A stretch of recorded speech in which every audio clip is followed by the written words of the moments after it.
Hey guys, Creator Mom. So I just started out a while ago in my novice winemaking journey. And I tell you what, if winemaking really became my thing, I would be so honored to be a winemaker. I don't know. It just really seems like, I don't know, it feels spiritual. And I feel like the process of winemaking is deeply spiritual and connected with nature. And that's what I really love about it so far. See, because I thought the other day, I'm like, holy shit, I feel like wine making started out as a way of preservation, right? Like you have these wonderful grapes and shit, like you have an abundance, like what are you going to do with it, right? It's kind of like canning. Um, sure, you can make jellies and stuff like that, but you can make wine, and instead of letting those grapes kind of like waste in the winter and fall to the ground, use them, right? And it's so awesome because right, the harvest is in the fall. So you allow fermentation to occur all throughout the winter, which is so beautifully symbolic of wintertime. Like for us, it's just like, the darkness. You're putting the wine in a dark place to just do its work, right? Do its magic. It seems like nothing's happening, but actually a quite wonderful process is taking place. It's going to yield something really tasty and nice and make the heart merry. You know what I mean? So if used properly. But so yeah, I mean, it's fermenting in a dark, cool place. Wintertime for us is a dark, cool place. We're kind of just like resting more. We're fermenting, right? That sounds kind of disgusting, but anyways, um, we're letting the dust settle and allowing things to, I don't know, come to a place of like peace and rest. And it's just like, even though it seems like nothing's happening on the outside, like things are happening and things are happening within us, even when we're at rest. It's that misconception of like, if you're not actively doing something with your physical flesh, then you're doing nothing, which is not true, right? This is where like prayer and meditation practices come in, because as you're in that place of stillness, like the wine, you're just, you're laying there. Good things are happening in your spirit. Like you're doing with your spirit. Like we need to get acquainted with doing things in the spirit, with our spirit, not just the physical flesh man. Because how long can the physical flesh man endure, working to the sweat of his brow? Like you get tired, Um, but the spirit gives life. It's energizing. And when you're in that place of meditation and prayer and rest, your spirit is doing things. It's energizing. There's shit happening. So just like with the wine. So then in the spring, I was just reading, generally you let it ferment all throughout the winter. And then in the spring, right? New life is starting to spring up. Your wine should be about done fermenting. And you can taste the fruit of it, just like in the spring. The trees start to bear, their fruit again. Or, they start to do that process anyways, leaves and all that. And pollination is taking place and everything. Excuse me. So let me rephrase that. So yeah, like in the spring, the trees are blossoming. The flowers, excuse me, my God, the flowers are blossoming because we're preparing for impregnation, right? We're preparing for those bees to come and pollinate everything so that in the summer, the fruits can start to bear fruit. So yeah, like with the wine, it's just like you bottle it. You bottle it in the spring and then let it sit for a while still in the bottle. And then in the summer, you can enjoy a nice wine. That's what I was thinking with my pineapple wine. I'm like, man, this would make like a nice, it could make like a nice, refreshing, like summer drink, chilled. Um, and what else did I want to say? Yeah, and obviously, you can let your wine sit for however long you want in a bottle. Um, I and this all started out with experimenting because where I live, there's a field, and I guess it's public, kind of. Well, it's kind of like where they make like pipes for the water and shit like that. So, anyways, public work stuff, I think, possibly. Well, in this field and in the woods behind me, which I believe is another person's property, but I think it belongs to the university. I don't know, some surveyors were back there, and that's how I kind of found that out.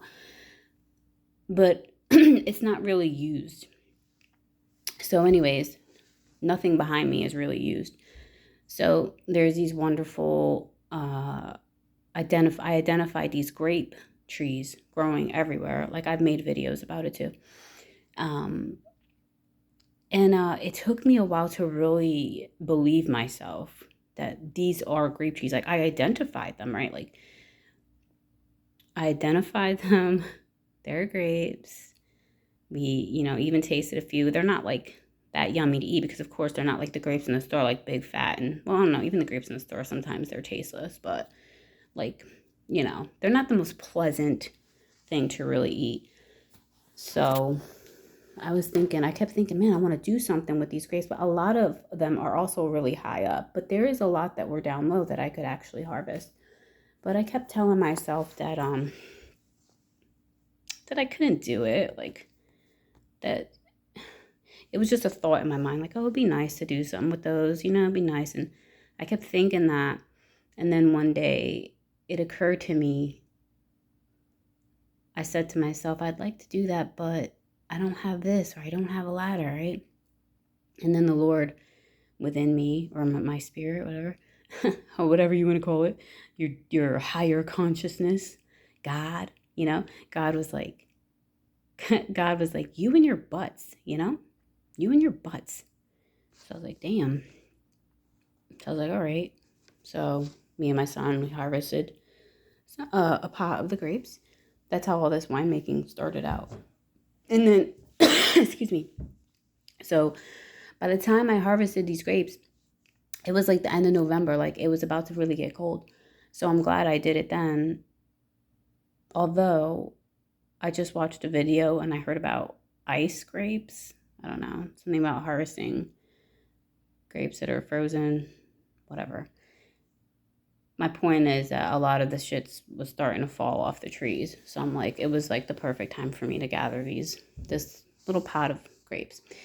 So I found a video, from there I found a video about, there's so many thousands of videos on how to make homemade wine. But you have to find, it's like in this process, it's like I'm embracing the beginner's mind, you know what I mean? Which is uncomfortable, I don't like it because there's 1,000 ways to do one thing. It seems like not 1,000, maybe like 100, I don't know, 50, whatever. People have their own ways of doing this winemaking. And so I just found the video that resonated with me the most, and I tried to do it that way. But that's kind of like my personality. I kind of like, some people like to think things through before they do them and gather their equipment first. But I have this way about me that I'm very spontaneous. Like I'll just start doing it. I'll jump in, a deep dive in. So I I started messing with these grapes. Like I could have set them aside and froze them, but see, I didn't know a lot. I was in the beginner's mind. So I'm like, oh, I just want to do it and I want to do it now. So I start following this recipe, but I'm like, I'm waiting for the rest of my wine equipment to go, like a little winemaking kit. So, anyways, long story short, I have I have it. It's sitting in my closet and I'm like, it's because since I didn't know anything after primary fermentation, I tried to bottle it or put in bottles or put it in the fridge. Like, I don't know why it was because the guy's video. See, I went back and I watched the video again the other day, like yesterday. And because I know more now, because it's been a couple months, maybe I harvested them at the end of October. Anyways, it's been a while. I've watched lots of videos. I am trying to absorb as much information as I can about this hobby. And so as I went back to this beginner's like this video that I watched, my first video that I did, that I followed, I was like, why did he do that? And oh, he did this differently or that differently. I was able to see the differences. So what happened was he didn't really do a primary fermentation of these grapes because he went straight to boiling them. He boiled and then took the liquid, let it cool, and then put the yeast in. And he said he was going to let that sit for like 6 months. So that's way different. So I think that that's where my confusion, it's just like I didn't let it sit with the yeast for long enough or whatever. I don't know what the hell I was thinking, to be honest with you. And I wasn't really like writing a lot down.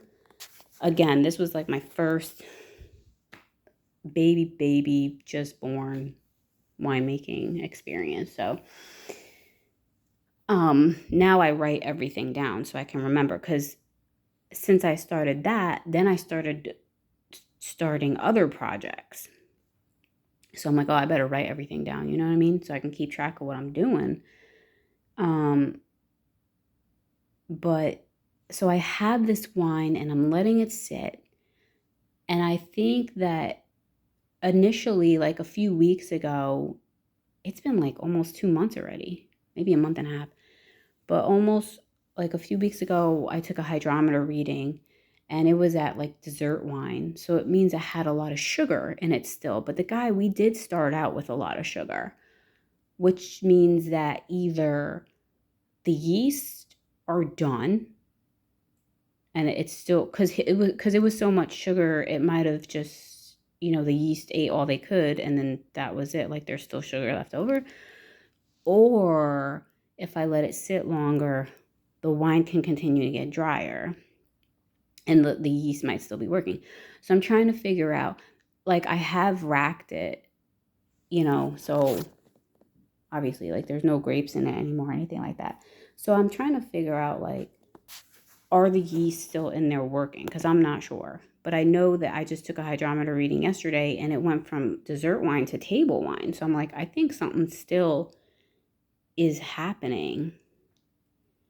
Because I was thinking, should I just bottle it? Should I just and then the thing with that is, like, if you bottle it and the yeast are still working, then it can explode.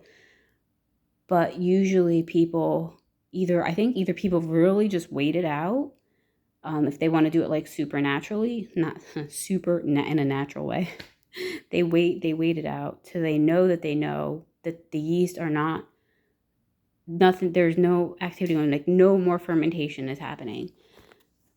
So I could do that. But or what people do is they put a Camden tablet in, or find any way to kill any yeast that may be there, like with a Camden tablet, which comes with wine kits, or maybe pasteurizing it. So I'm like, I don't know, I'm not sure what to do, because I'm like not sure if it's still working. So anyways, I'm trying to figure that out. And now I just went on a rabbit trail. So anyways, yeah, that's my winemaking journey so far.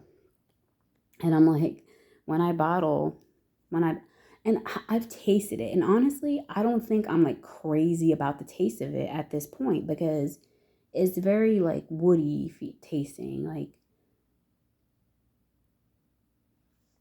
I don't know, maybe it has like too much tannins in it or whatever, and it's very sweet. Like, I would like it to become a little bit less sweet. So I need to figure out if the yeast are still working or not, and that's what I'm trying to say. And then, so yeah, I'm like, when I bottle it, I think I'm gonna like not open it for like 10 years or something and see what happens. That would be a fun experiment. But yeah, I have other things going. So, anyways, I said all that to say that I think my fascination with these processes like fermentation and germination and composting is because they're so, I don't know, it feels very close to nature. Um, it feels very close to the processes of life, and I find that deeply spiritual, you know, because God is life and he created all these processes. So yeah, that's my ramble.